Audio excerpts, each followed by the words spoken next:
budget gaming တလုံးချာနေလားဒါဆိုရင်တော့ Lenovo IdeaPad Gaming 3လေးနဲ့မိတ်ဆက်ပေးပါရစေ Gaming laptop ဖြစ်ပေမဲ့ design လဲလန်းသလိုကြောင်းသုံးရုံသုံးအလုပ်လုပ်ဖို့အတွက်လည်းအဆင်ပြေပါတယ်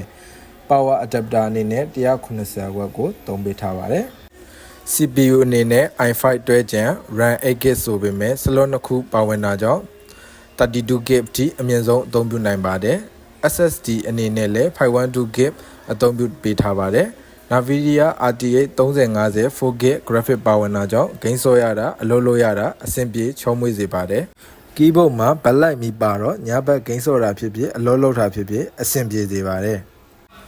Display ကတော့ 15.6 Full HD IPS panel 120Hz ကိုအသုံးပြုထားတာကြောင့်ရုပ်ချင်ကြည့်တဲ့အခါကြည်လင်ပြတ်သားစွာမြင်ရသလို game ဆော့ရင်လည်း enemy movement အများကိုချင်းချင်းလင်းလင်းမြင်ရစေပါတယ် Nahimin Audio 3D အသံစနစ်ကြောင့်အသံထွက်ပိုမိုကြည်လင်ပါတယ်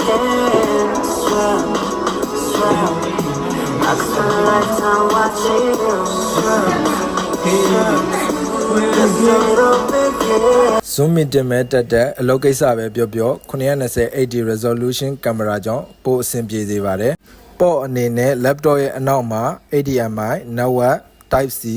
power charger port တို့ပါဝင်ပြီးဘေးနှစ်ဖက်မှာ USB port တစ်ခုစီပါဝင်ပါတယ်